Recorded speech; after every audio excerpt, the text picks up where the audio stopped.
Chase, you take the first question. Alright, Right,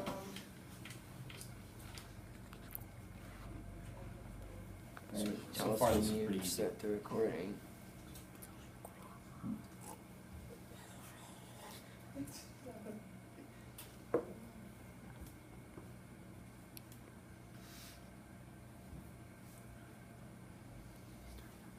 Okay, I'll do it. Probably harder. Did you save anyone's life while you were over there? Yes. Okay. Howard, did you say? I was a combat medic in both the Navy and the Marine Corps, so I was involved in a lot of situations where I was able to help someone sustain their life or get them medevaced out to safer areas. You want more than that? Like detail? Okay, so a lot of what I did was advanced trauma care. I could do tracheotomies, I could do arterial cut downs, start IVs in the field, push meds. I could suture, advanced cardio life support. I could do ACL, and I was certified to do anything that a paramedic out in the civilian world could do, but I was actually assigned to the Marines for a couple years, and then when I wasn't with them, I was actually still with the Navy, but working out of a military hospital on the East Coast. So, yeah. Lots of gunshot wounds, lots of penetration wounds or knifing wounds,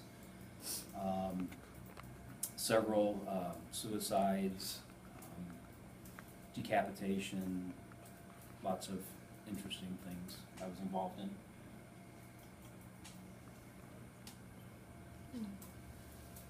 How hard was it to adapt to your new surroundings? When you say new surroundings, do you mean when I went in or when I got out? Both. When I went in, it wasn't difficult because I was young. So I was 18 when actually I was 17 when I joined up. And I went in when I was 18. So I went in, actually I missed my graduation because I needed to get into Corps School, which is the combat medic school for the Navy. So that transition was actually not too difficult because I was very young.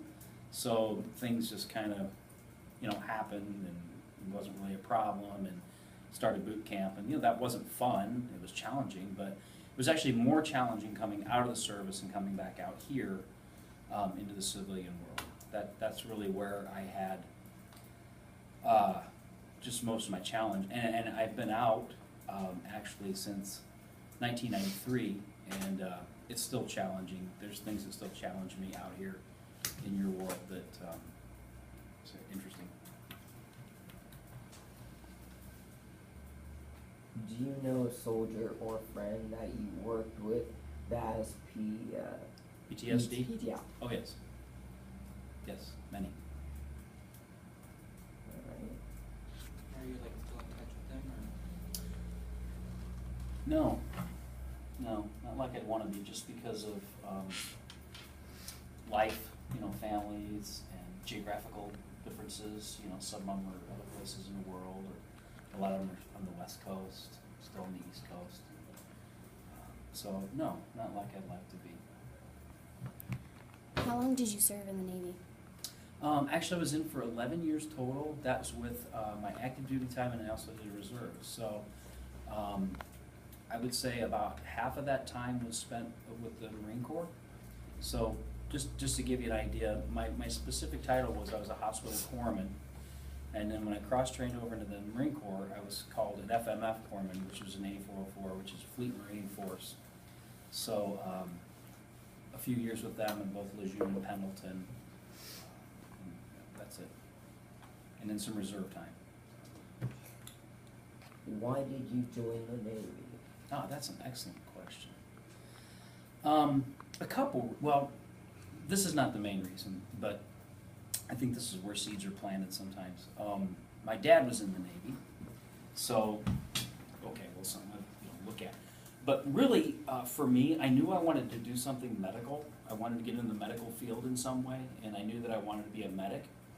I also knew that if I would have went to college, I would have flunked out or gone to prison or something like that, because I just wasn't ready for college. I wasn't committed enough.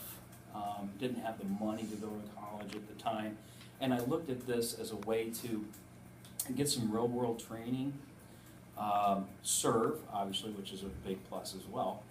But good grief, they're going to pay me and feed me 3 times a day and give me all the clothes I need and teach me something that's important and fun to do. I really enjoyed what I did. So that's why I did it, just because really it provided me an avenue to get what I needed without going to college. And I really loved what I did, so yeah, that's it. Do you have PTSD? If so, how has it affected you? That's interesting. The short answer to your question is yes, I have been clinically diagnosed with that. Now, nothing like what some of the folks you probably talked to or seen, nothing real overt about mine. I do see a doctor, just to be honest with you, and that's one of the things we talk about a lot.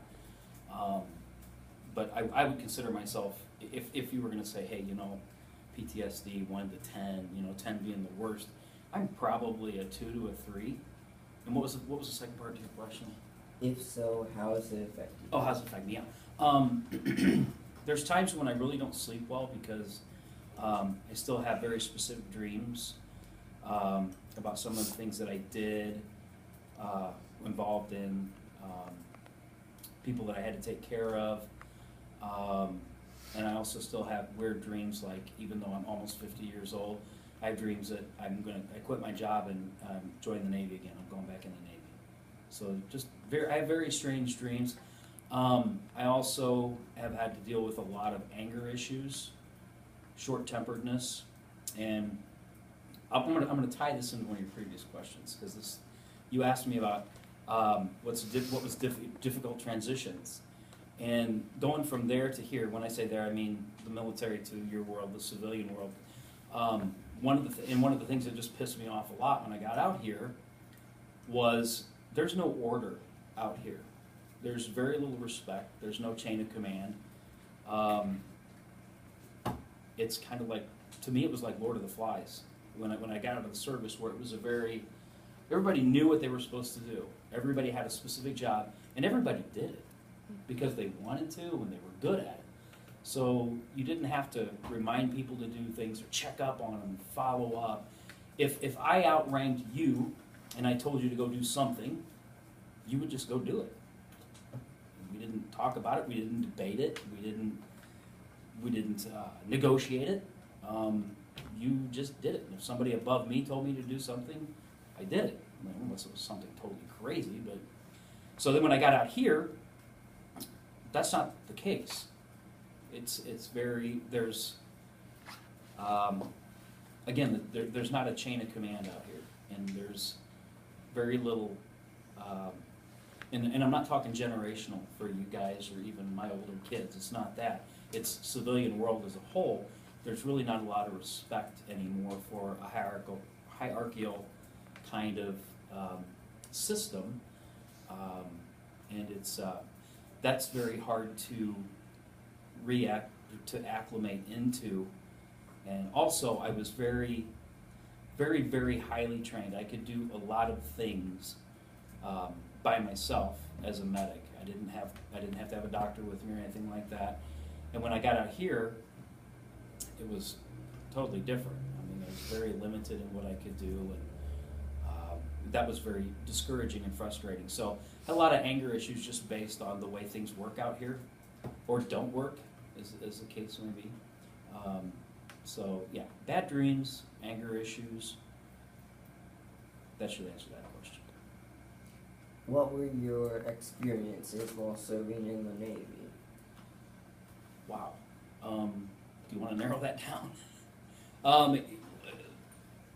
I've traveled I've met a president. I have I took care of 36 dead bodies. Put a lot of guys on helicopters, sutured a lot, given a lot of meds. I've seen about every type of operation you can think of. I was a surgical assistant for a while when I was not out in the field.